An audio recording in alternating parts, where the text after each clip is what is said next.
Welcome to the Normal People Fitness Podcast. My name is Steve Marsden, and we're going to talk about getting fit, getting healthy, feeling good, while eating the things you want to eat and doing the things you want to do. Hey! It's Stevie G here, Steve Marsden. This is the Normal People Fitness Podcast. Thanks so much for tuning in. Today's episode, very, very exciting one as we have a guest. We have Dr. Gary Mendoza. Now, Gary, or Dr. Gary, or Dr. Gary Mendoza, whichever way he is titled, he is amazing. He is one of the first ever personal trainers in the UK. So for all you millennials listening, that was pre-internet. There was no YouTube. There was no Spotify. None of this. You had to actually read a book. His background is in personal training. He then realised very quickly that nutritionally he was guessing everything, which is a place we have all been. So he studied nutrition. He graduated with a first in applied human nutrition from the University of Wales. And then he was awarded a PhD specialising in multidimensional treatment for the overweight. He's done extensive work in motivational interviewing and behaviour change, and we will get onto that, but it's something I use a lot. And it was a really, really great conversation about not just how do we eat better, train better, how can personal trainers do that for people, but also how can the population get fitter in general. So I really hope you enjoyed this conversation. As ever, if you need anything, my email's steve@stevemarsdenfitness.com. But I really hope you enjoy this interview with Dr. Gary Mendoza. How are you doing, sir? Yeah, good, thanks. Thanks for inviting me on. That's okay. Gary, how has lockdown been for you? Let's go over that. Hectic, ironically. So I think the new online world has actually suited me. I think people are finding that you can do education online, and Zoom certainly lends itself to that. So yeah, it's been ironically very good for me, which can't complain about. It's good. You must be the only person other than myself over 30 that enjoys technology in this time. Yeah, well, I come from a computer engineering background, so I guess that's why.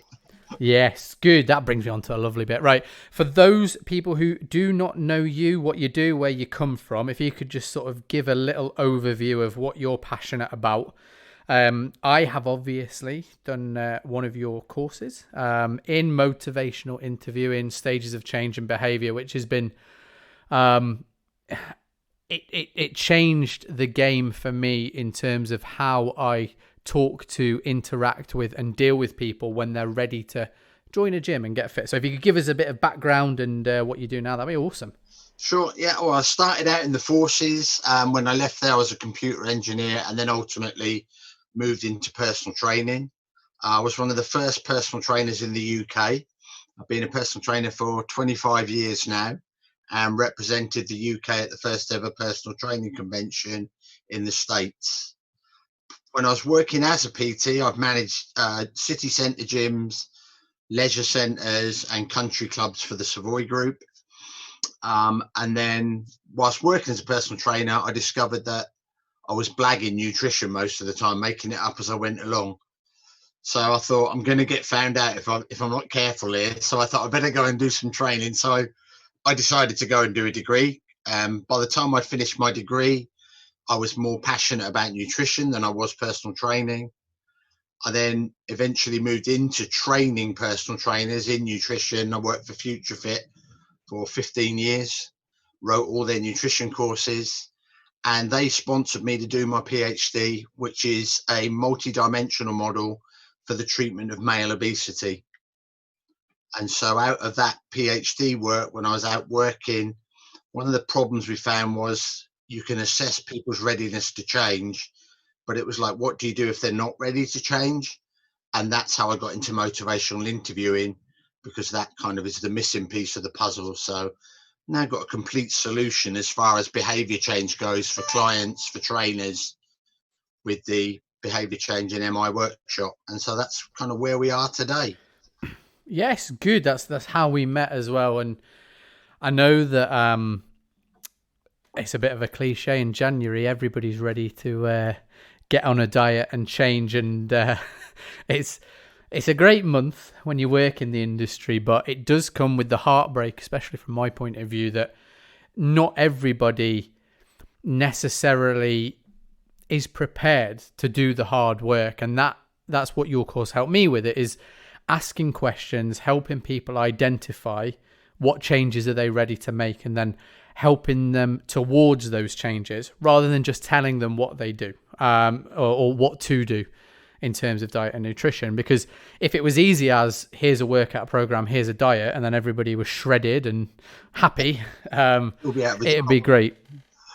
So a lot of the people listening to this are probably people that you have trained, in terms of they are busy professionals. They have a social life. They don't want to give that up. They want to feel comfortable in their clothes. They don't necessarily want to have a six pack or go to a bodybuilding competition. How can behavior change help them?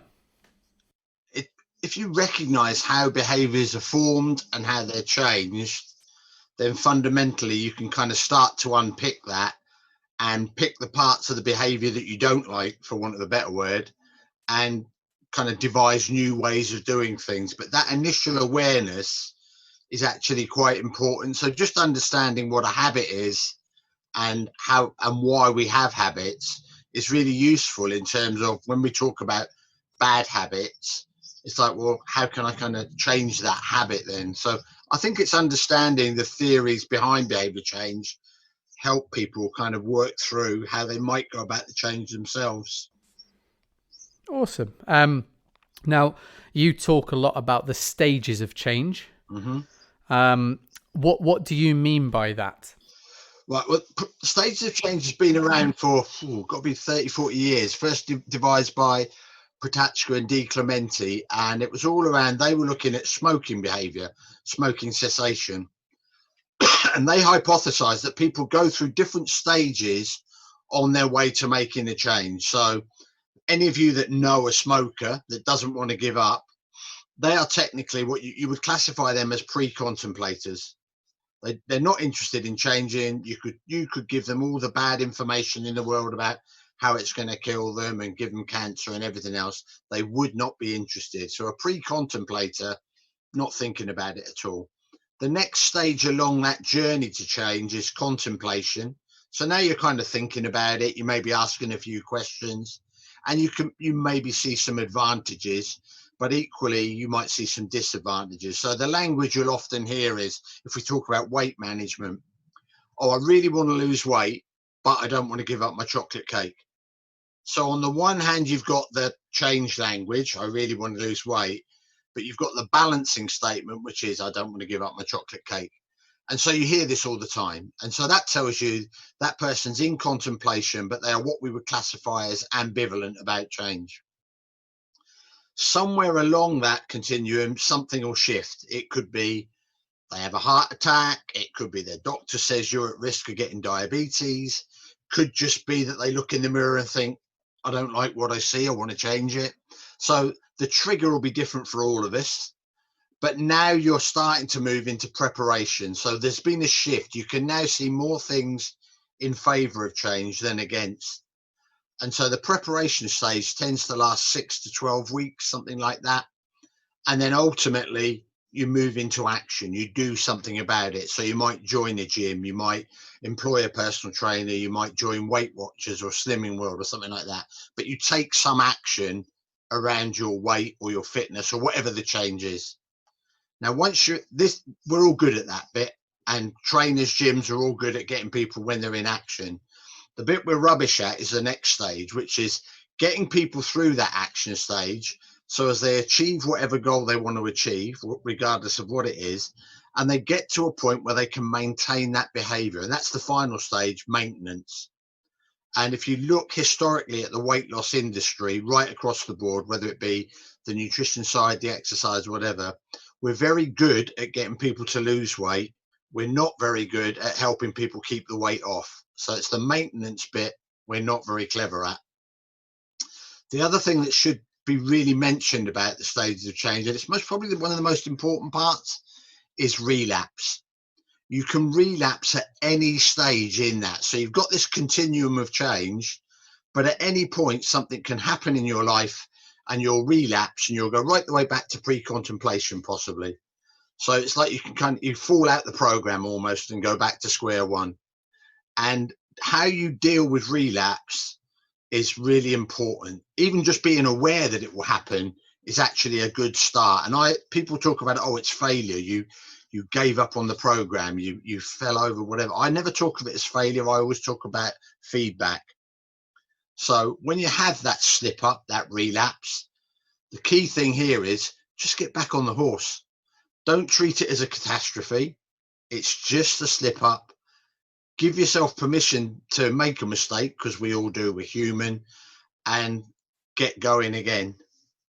And if you understand that, that's actually quite a good start on your way to making any change. It's like, don't beat yourself up because you have a bad day or it doesn't quite work out, because it's actually, it's a documented effect. In psychology, we call it the what the hell effect. And what happens is you have that relapse and then you think, oh, well, that's it. I've messed it all up. I've had my glass of wine. I've had my chocolate cake. I might as well have another glass of wine. I'll sod it. I won't do it for the rest of the week. I'll start again on Monday. And that is the what the hell effect. And if you don't beat yourself up, then you avoid the way to get out of that what the hell effect is, don't feel guilty about it. It's happened. Just move on and forward we go. So that's the stages of change model. I really like that. And I think it's really poignant for all you listeners in the future, all 7 of you. I know. We're in a period of time that has been very, very disruptive to probably every single person on the planet, except that random guy who went camping in New Zealand. And then, I don't know if you heard about this, there was a guy who went camping in New Zealand, and then 3 months later he came out of this wild camping and he didn't know anything was going on. He was like, well, what has happened? Yeah, so he's probably the only person this doesn't apply to. But we're in a disruptive period where I know that the people that I train have gone through a bit of hardship in terms of they were doing really well. We had January, February, March. They were building some great momentum, and then they relapsed because their whole routine, their environments changed, and some adapted very well and some didn't. And now there is this period where people are giving themselves a bit of a hard time about the things that they couldn't control. So really interesting that you did cover that. If you were, I mean, you've been a personal trainer for so long.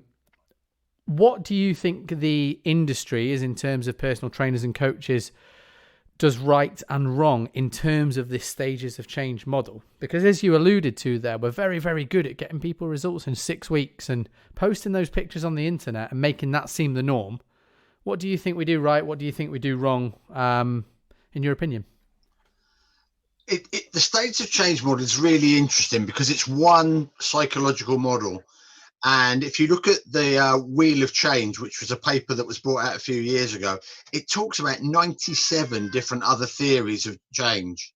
So if only it was as simple as, oh, it's just this one theory, I think it would be a lot easier. In the training of personal trainers, we tell them about the stages of change model. We give them the little diagram and they look. But nobody ever explains to trainers, well, how do you help people through that? How do you know where your client is on that wheel of change? And how do you know if they're going backwards? So we don't provide trainers with any tools to kind of deal with relapse with their clients. And the thing that came out of my research was I use personal trainers in my research, and we found that people will take on personal trainers even though they're not ready to change. So you could be signing up a client that, yeah, they'll stick with you for 4, 5, 6 weeks, because when anybody starts changing, they're always enthusiastic. And you could be doing a great job in terms of education. So I think the level 3 training that we give to trainers gives them some physiology and exercise knowledge, but you're by no means the real deal at that point. That's where you're starting from.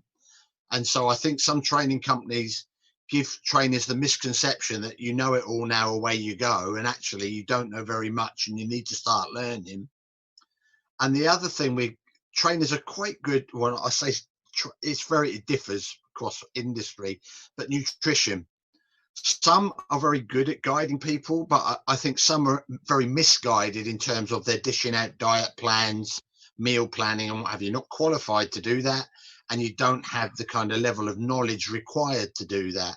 which is why I went away and did a degree, because I thought, well, I don't know enough about nutrition.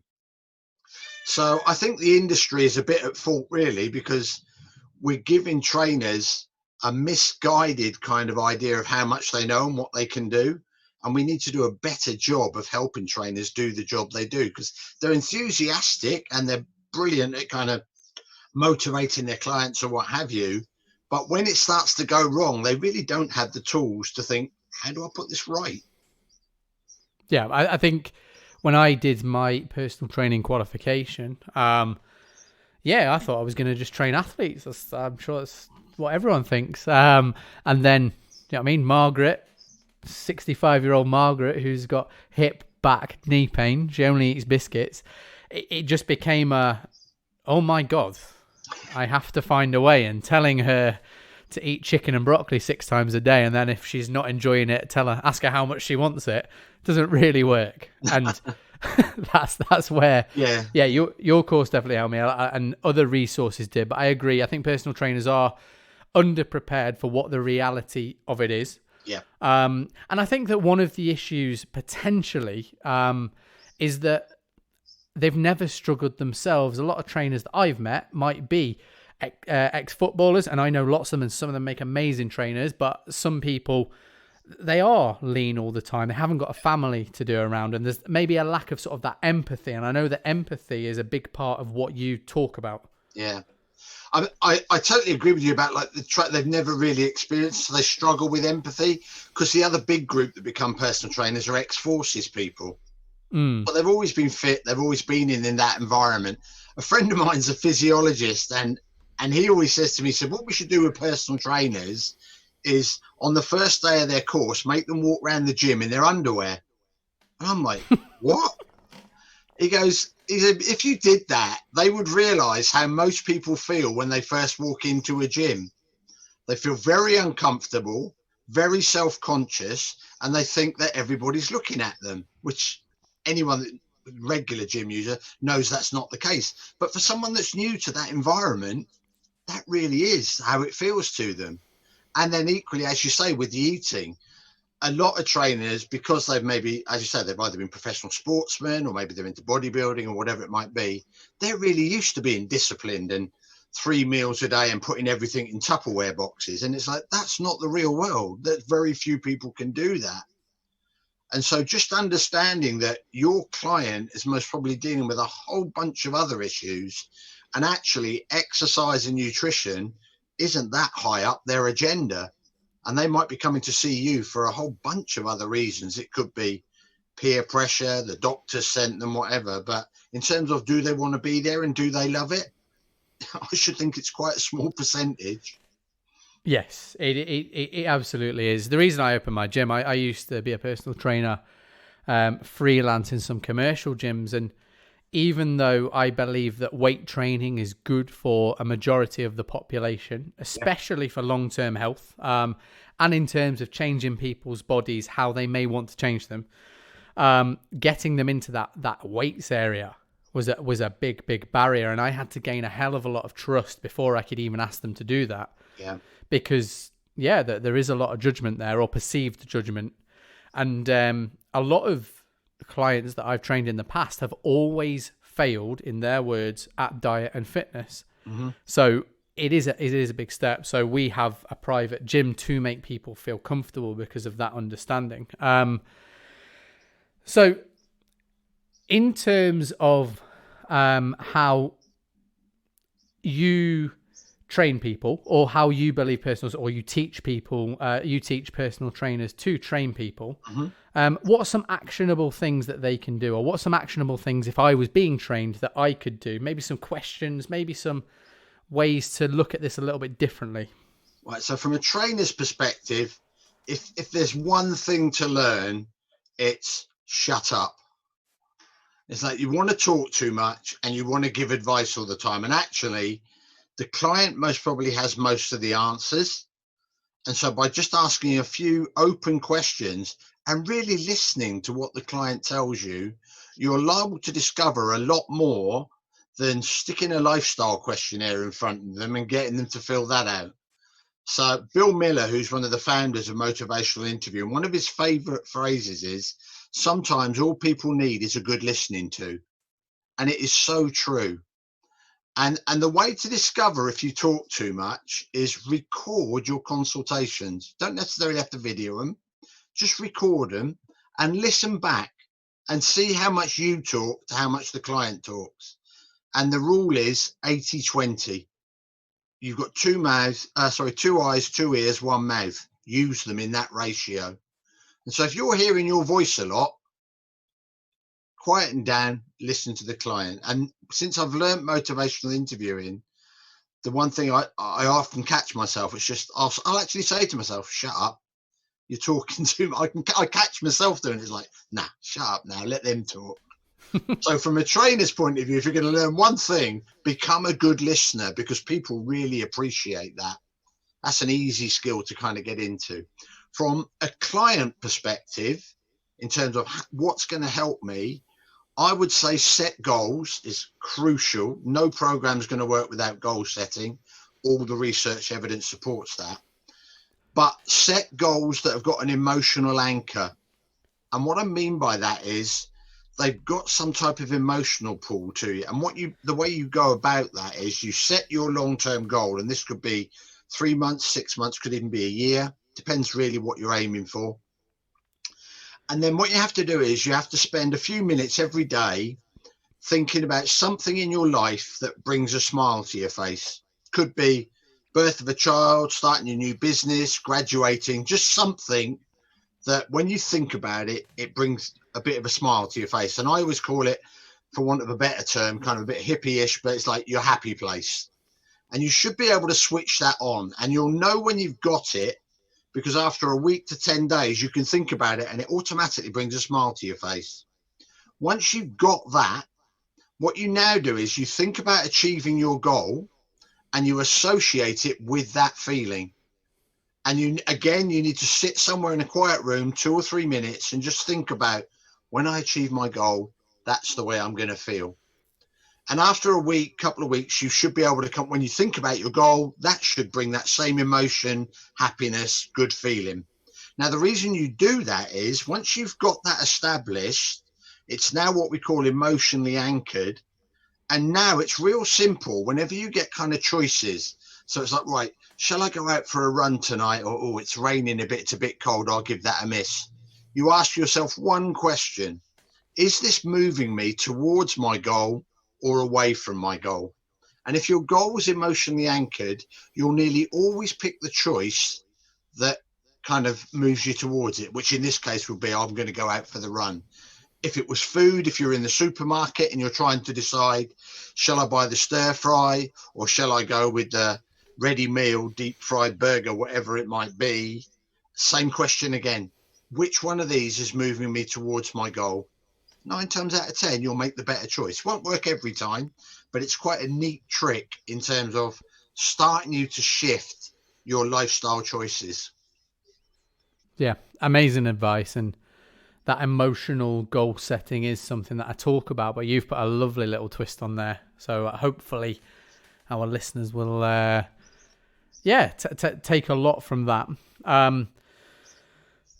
Is there anything else? I mean, I know that you've got a big background in Olympic weightlifting. I'm pretty sure that's true, isn't it? I work with the Welsh weightlifting squad, yeah.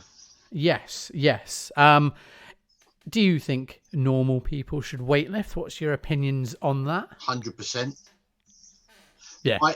My nutrition dissertation was looking at the effect of different exercises on weight management. And I had 6 women that I personally trained using weights 3 times a week, all major kind of muscle groups, composition exercises. And then the other group I did aerobics with, and we'd either do step or we'd go out and power walk or whatever, but similar thing 3 times a week. They were all following Slimming World, and whether you like that or not, it is a way of controlling diet because you're following their program. So that's how the nutritional side was controlled. And at the end, when we looked at the weight loss was very similar in both groups. Over a 6-week program, it was roughly 2.5, 3 kilograms, so about £1 a week. but I'd also measured them using skin calipers and bioelectrical impedance. And the interesting thing was the weight training group, most of their weight loss had come from fat, whereas the aerobic group, a lot more had come from lean tissue and fat.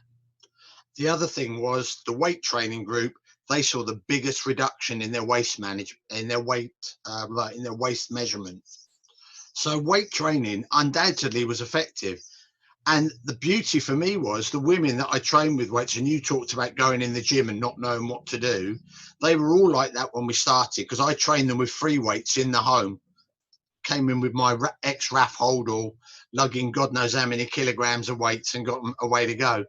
But towards the end, I took them in the gym, and they were amazing. They were transformed. They felt confident about lifting weights. They actually went over to the free weights area and got on with it. And I actually caught one of them correcting somebody on how they were doing a bicep curl, and I'm like, I've created a monster. So Amazing. Weight training every time.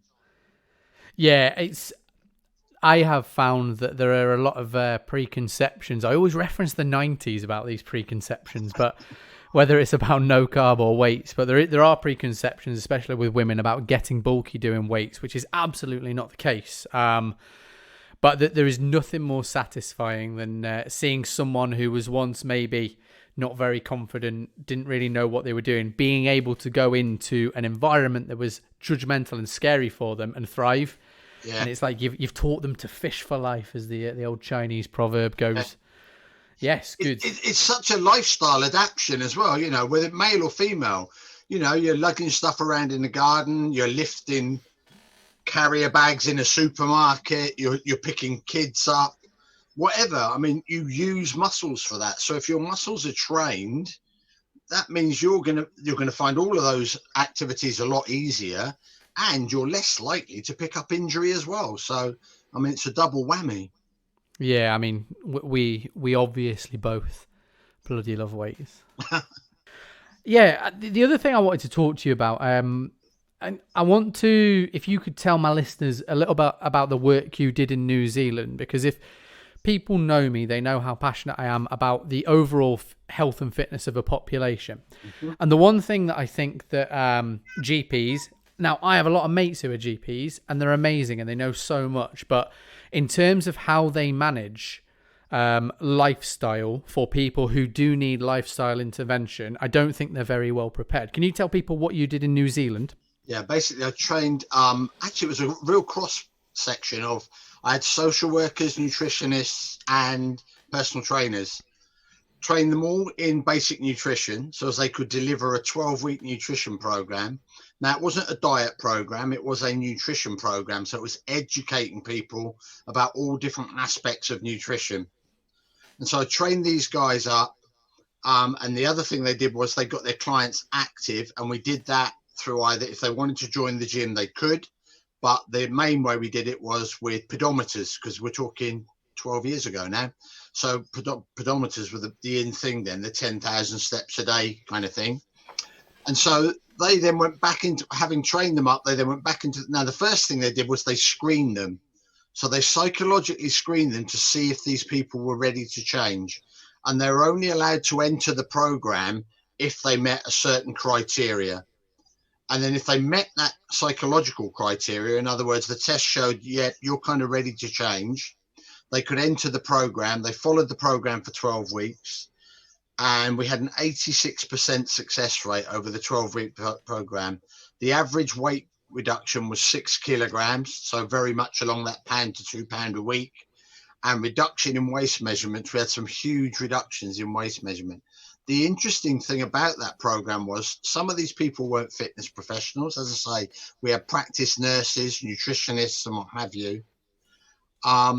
But they were able to go out and deliver this program. And so because I work with Maori and South Pacific Islanders, so very culturally different. And at the end of it, I proposed to Manawatu, which was the region I was based in, Palmerston North, that maybe we should adopt this. And they decided to adopt it as their weight management program of choice for all across the health region. And so what they basically did was they then put all of their either social workers or key workers or whoever was in position within a community to run the program, put them through the same training and adopted that across the region. And I proposed this to the Welsh government that because I could train practice nurses up, it would take the load off GPs. The practice nurses could easily run it, and it was most probably a better way going forward rather than what we seem to do. And it's kind of haphazard all over the country. Some people are giving GP referrals, some are putting people into Slimming World, and things like Slimming World and Weight Watchers. They're not lifestyle changes. They're not really teaching people the skills you need to remember. I said right at the start, the thing we're rubbish at is weight maintenance. And so all those programs work in terms of, you lose a bit of weight. But if you follow these people up a year, 5 years, they put the weight back on plus some. Now, I've only informally followed up on some of my original trainers from my first piece of research in the UK. But I was speaking to one recently, and she said the 5 guys that she had within the program when we did it, to this day, have kept the weight off. And that's 15 years down the line now. So clearly this program does work. And it's a case of, I think we need to, personal trainers are in a really good place to deliver this if we give them the skills to deliver it. Yeah. I mean, one of the things that I get frustrated by, and it's actually one of the reasons I got into training. My granddad, he was obese, type 2 diabetes. He had knee problems, hip problems. He was basically did not take care of himself at all. And the end of his life, unfortunately, it robbed him of his dignity. Yeah. And now I am, 5 years in this industry, and I've trained a few people now. I have identified that actually some pretty easy-ish to implement things would have given him a hell of a lot more choices, dignity and joy in his final years of life. Yeah. And I think that when the UK government is forecasted to lose £26 billion to the NHS through these things that can be prevented, when private industry in the UK is, losing even more than that to sick days, bad backs, knees, obesity-related diseases, there needs to be, like you did in New Zealand, a change that comes from sort of a government-led health initiative. So it's really interesting you've said that, and I think something like that could work. And I hope that the Welsh government, the Scottish government, the British government take something like this on. But as we mentioned just before we started recording, the way they've prioritised health and fitness and the opening of pubs before gyms, I'm not sure how seriously they take it, and it's a shame. Yeah, I mean, like you say, the statistics you quote are frightening. And you look at type 2 diabetes in particular, they reckon by 2030 that will actually cripple the NHS in terms of its budget. So it's like, well, you better do something now, because you can't keep throwing money at this in the hope that it will go away. You've kind of got to throw that money in the right direction, really.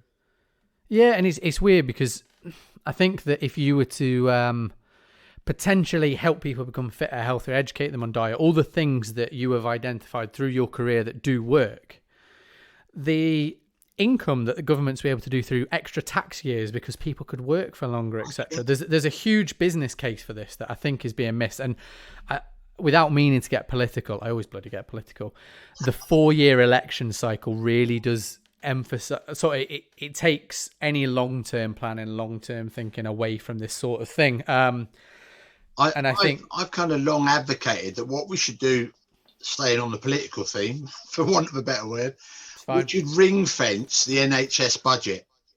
And so that gets totally taken out of any political argument. So every 4 years, as you say, when the electoral cycle comes round, you are not allowed to use the NHS as part of your political programme, because the budget will be agreed cross-party and then they get on with doing it on their own. So then we can start long-term planning, because as you rightly say, what tends to happen because of the nature of our electoral system, people want things that are quick fixes because they want it to happen within their electoral cycle so as they can claim, look what we did, how great we are, we're looking after the NHS.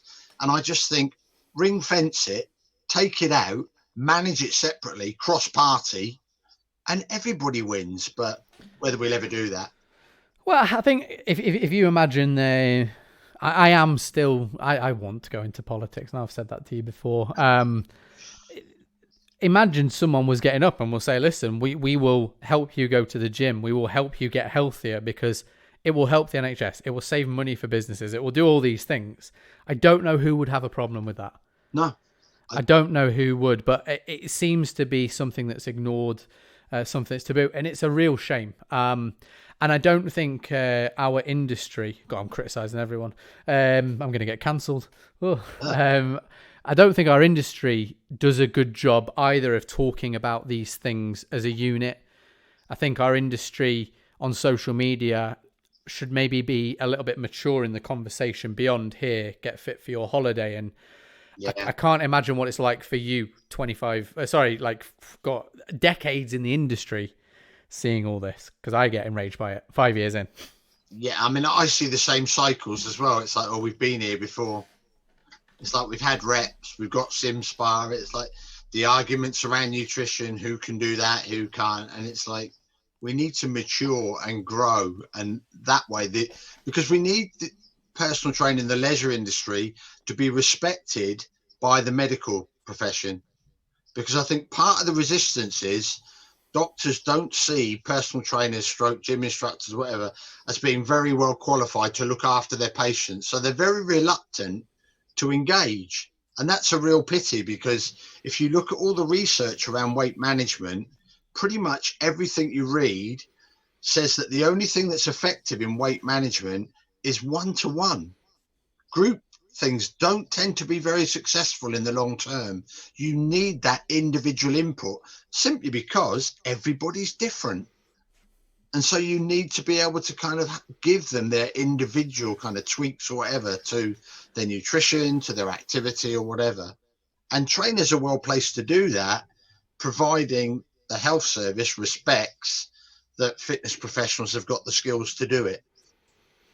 Yes, and I think that a big barrier for a lot of personal trainers is that the employment models that are currently in place do not allow for the space and the time to learn your craft without the urgency of having to get money on quick, because 90% of trainers pretty much have to either go on minimum wage or become self-employed. And when you have a family, when you have a mortgage. So I think, there should be a big uphaul of how health works. And health starts with yourself being ready to change, accepting responsibility and doing the work, but being guided by hopefully a responsible and empathetic see, that guide. Comes up all the time. And if you look at all the research, especially around behavior change, the biggest single predictor of a client making a change, whether this be for drugs, smoking, whatever,